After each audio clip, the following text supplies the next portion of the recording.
جنت میں ایک محل ہے، اس میں سوائے رجب میں روزہ رکھنے والے کے کوئی داخل نہیں ہوگا۔ اور آپ نے فرمایا جنت میں ایک نہر ہے، اس نہر کا نام رجب ہے، اس کا پانی دودھ سے زیادہ سفید ہے اور برف سے زیادہ ٹھنڈا ہے اور شہد سے زیادہ میٹھا ہے، اور جو رجب میں چاہے ایک روزہ بھی رکھ لے اللہ اس نہر کا پانی اسے پلائے گا۔ یہ غصے کو ٹھنڈا کرنے والی چیزیں بتا رہا ہوں۔ ابو درداء رضی اللہ تعالیٰ عنہ نبی کریم صلی اللہ تعالیٰ علیہ وسلم کا ارشاد، جو رجب میں ایک روزہ رکھے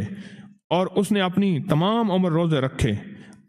چاہے تمام عمر روزے رکھے اور شب بیداری کرے، اللہ کی عبادت گزاری، اگر اس نے رجب میں ایک روزہ رکھ لیا آسمان سے ندا کی جاتی ہے، اے اللہ کے ولی،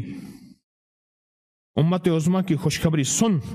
موت کے وقت اس کو شربت پلایا جائے گا، جنت کا شربت پلایا جائے گا، وہ سیراب مرے گا، قبر میں سیراب حاصل ہوگا اور اس سے سیراب نکلے گا، قبر کی پیاس سختی سے بچ جائے گا، موت کی پیاس اور سختی سے بچ جائے گا۔ اور یہ فرمایا یہ کرامت صرف آقا کی امت کو ملی ہے۔ حضرت صوبان فرماتے ہیں ایک دفعہ آقا چند قبروں پر سے گزرے، رو دیے۔ صوبان نے پوچھا تو آپ نے فرمایا میں نے اللہ سے دعا کی کہ ان کے عذاب میں تخفیف ہو جائے، اور صوبان اگر یہ لوگ رجب کا ایک روزہ بھی رکھ لیتے اور ایک رات عبادت کر لیتے ان پر کبھی عذاب نہ ہوتا۔ اور ایک رات سے مراد سے رات نہیں ہے ساری رات، یہ ابھی عبادت کر رہے ہیں، ہاں یہ نہیں ہے ساری رات، شام ڈھلتے ہی مغرب کے بعد رات ہو جاتی ہے رات کا کچھ حصہ، ابھی آج جیسے شب جمعہ میں ہے، رجب میں آج عبادت کر رہے ہیں، آپ کو خوش قسمتی ہو، مبارک ہو، عبادت کر رہے ہیں، ابھی مغرب پڑھی، ابھی ہم ذکر کریں گے، عبادت کریں گے، اللہ کا ذکر کریں گے، پھر عشاء پڑھیں گے، دعا مانگیں گے، یہی تو عبادت ہے۔ میں کہ اگر یہ لوگ رجب میں ایک روزہ بھی رکھ لیتے اور عبادت کر لیتے کسی رات کی، ایک رات کی، تو ان پر عذاب نہ ہوتا۔ میں نے عرض کیا یا رسول اللہ صلی اللہ علیہ وسلم، کیا صرف ایک روزہ اور ایک رات کی شب بیداری سے عذاب قبر نہ ہوگا؟ فرمایا ہاں، قسم ہے اس کی ذات کی جس کے قبضے میں میری جان ہے، کوئی مسلمان مرد ہو یا عورت ایسی نہیں رجب میں ایک روزہ بھی رکھ لے اور ایک رات کی شب بیداری کرے مگر اللہ اس کے لیے 1 سال کی عبادت لکھے گا جس میں اس نے روزہ رکھا اور شب بیداری۔ 1 سال وہ جس میں ساری رات جاگا اور سارا دن روزہ رکھا، اتنا ثواب ملے گا۔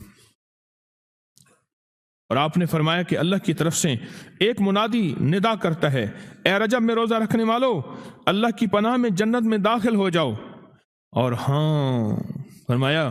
کہ قیامت ہوگی تو پکار مچے گی، رجب کے ماننے والے کہاں ہیں؟ اس وقت حجاب کے اندر سے ایک نور نکلے گا جس کے پیچھے سے جبرائیل، میکائیل، اسرافیل ہوں گے، یہاں تک کہ رجب کے ماننے والے اس نور سے گزر کر پہنچ جائیں گے جو ان کے لیے تیار کیا ہوگا اور اللہ کو سجدہ کریں گے۔ اللہ پاک فرمائیں گے تم اپنا سر سجدے سے اٹھاؤ، یہ سب دنیا میں ادا ہو چکے ہیں، اب منازل عزت کی طرف چلو، اب منازل عزت کی طرف چلو، اب منازل عزت کی طرف چلو۔ اللہ اکبر۔ اور فرمایا مغفرت ہوتی ہے اور اللہ انبیاء کی توبہ قبول کرتا ہے۔ اس رجب کے ایک روزے اور ایک تھوڑی سی عبادت سے اللہ اولیاء کو دشمنوں سے چھڑاتا ہے، اور 3 چیزیں اللہ کے ذمہ ہیں، معافی، باقی عمر کی عصمت، اور تیسری یہ کہ بڑی پیشی، یعنی روز قیامت پیاس نہیں لگے گی، روز قیامت پیاس نہیں لگے گی۔